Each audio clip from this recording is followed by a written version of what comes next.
welcome everyone. This is Minu at AngloLink. Today I'm going to review all the English tenses with you.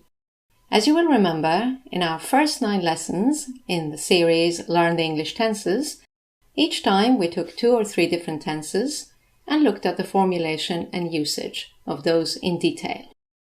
Today we're going to take all the tenses and review the usage of each one of them. At the end of this lesson, there will be a link to another video where I have prepared some exercises for you. These exercises are going to be quite challenging, but also a lot of fun, where you will have to choose the correct tense among all the tenses that you will review with me in this lesson.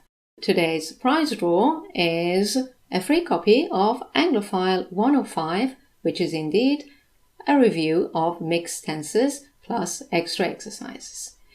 To enter the prize draw, all you need to do is to make a comment in the section below. So, when you're ready, we can begin with our review of all the English tenses. All English tenses.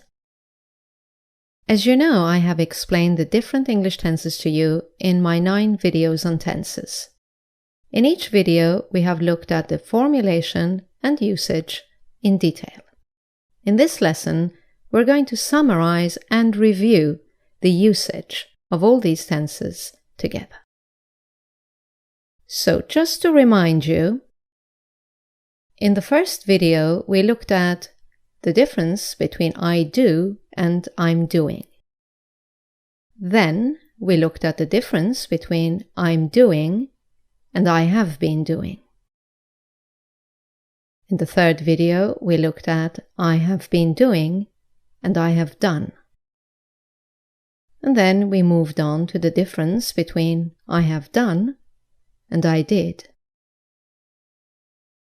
In my 5th lesson, we looked at action verbs and state verbs. The 6th video was on future tenses. We looked at the difference between I will do and I am going to do. And in the following video, we looked at the difference between I am going to do and I'm doing with a future time marker. In the 8th video, we looked at all the past tenses. I was doing, I had done, and I had been doing. And finally, we looked at all the future tenses. I will be doing, I will have done, and I will have been doing. So let's start our revision by looking at present simple. I do, he does, etc. As you will remember, the present simple tense indicates a fact, a habit, or a regular action. Let's look at some examples. A fact. She's an author. She writes books. A habit. She always writes in the morning. And a regular action. She writes 2 books a year. Let's now look at present continuous. I'm doing, she's doing, we're doing, etc. As you will remember, the present continuous talks about a temporary action in progress at present. She is currently writing a new book. Let's look at the timeline. The action is happening now. Okay, moving on, the next tense we looked at was present perfect continuous. I've been doing, she's been doing, etc.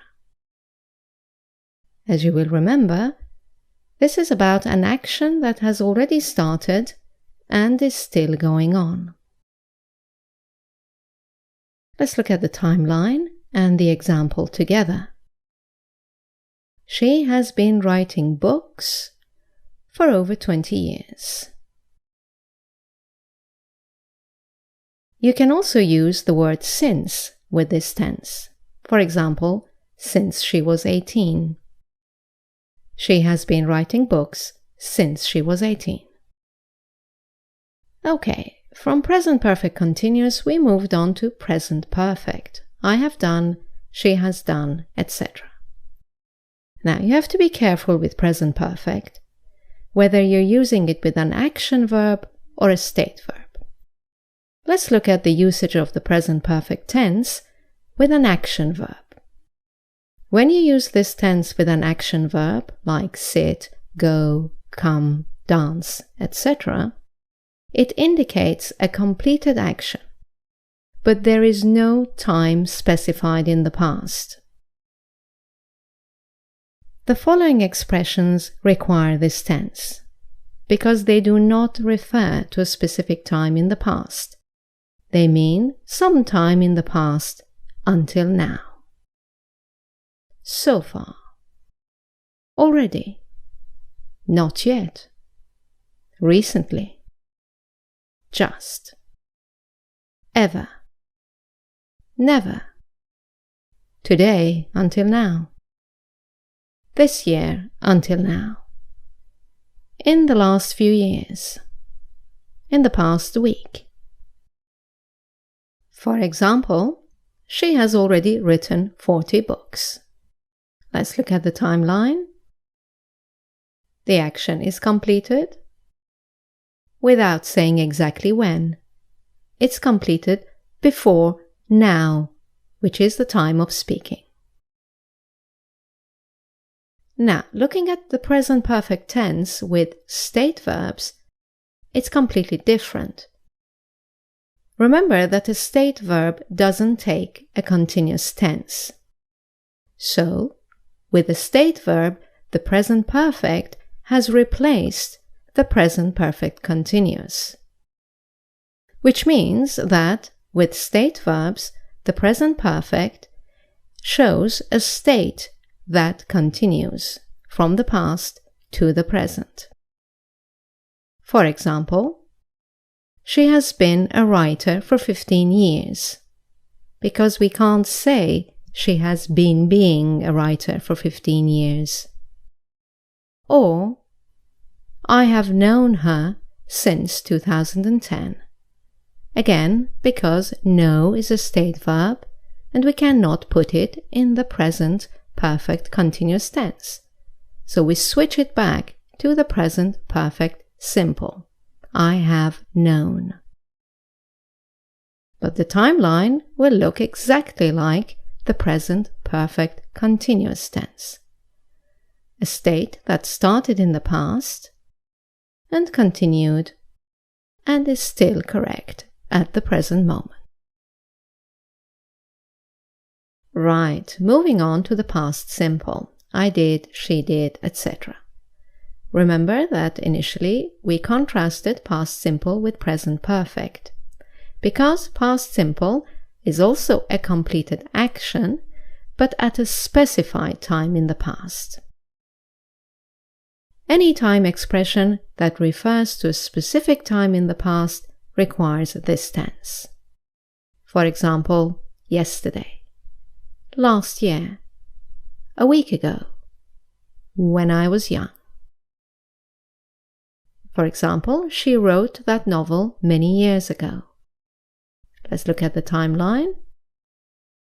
She wrote that novel many years ago, or yesterday, or 2 weeks ago, or when I was 10.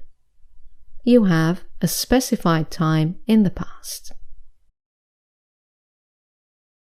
Okay, moving on now to past continuous. I was doing, we were doing, etc. As you will remember, this is an action in progress in the past, either when a shorter action took place or at a very precise moment. Let's look at the timeline. She was writing that novel when she became ill. The next tense we looked at was the past perfect. I had done, we had done, etc.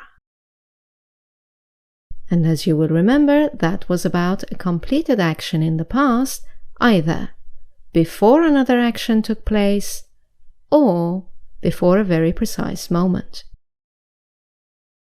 Let's look at the timeline. She had written that novel before she became ill. Okay, moving on to the next tense, which was past perfect continuous. I had been doing, we had been doing, etc.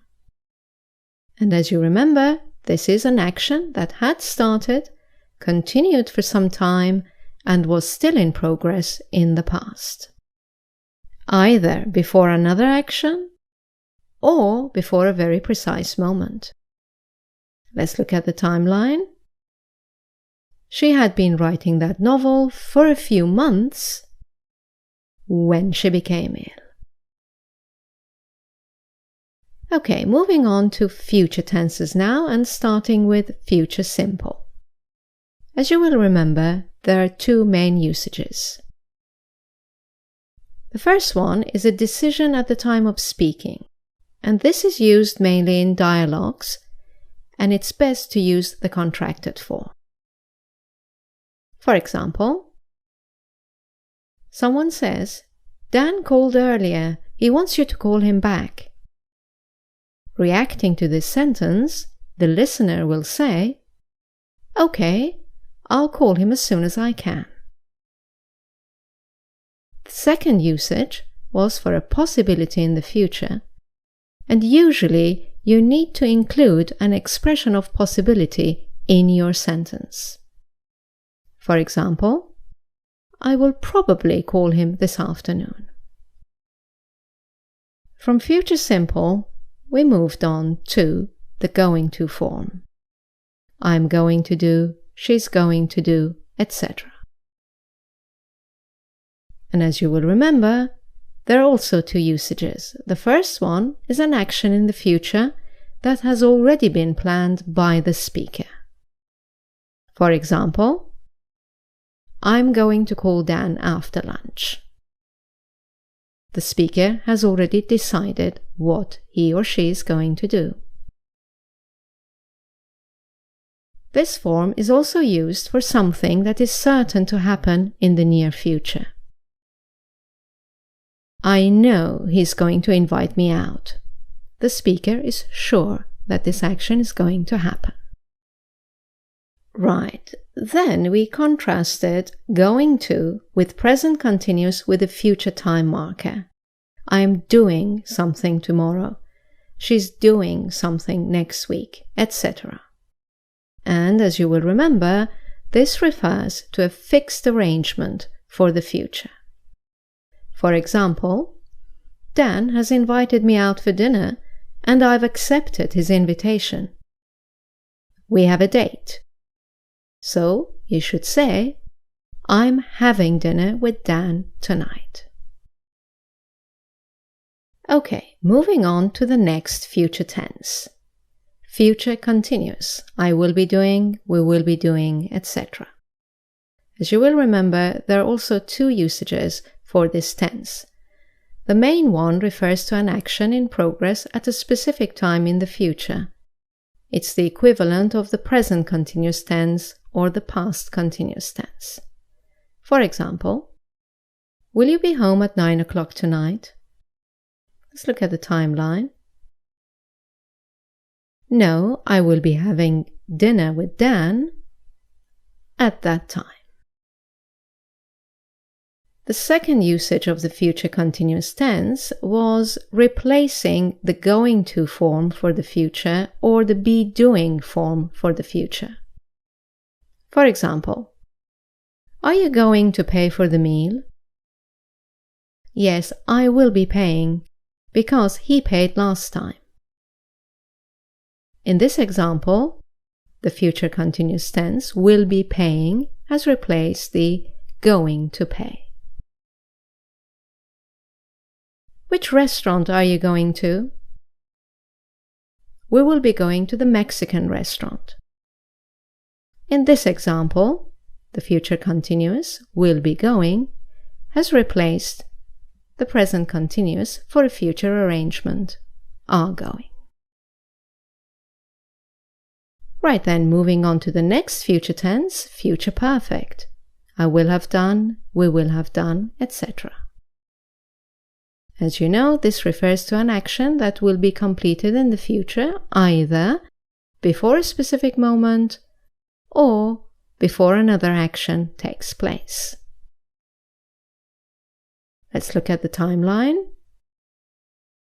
We will have left the restaurant by midnight.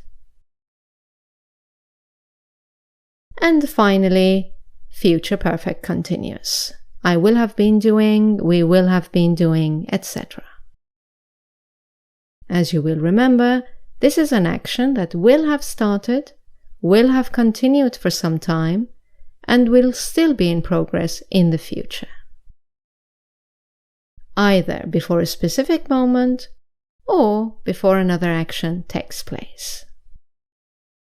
Let's look at the timeline. We will have been drinking for a few hours by the time we leave. Right, this brings us to the end of the revision lesson. We have prepared a video with exercises on mixed tenses for you. All you need to do now is to click on this image to go and do the exercises.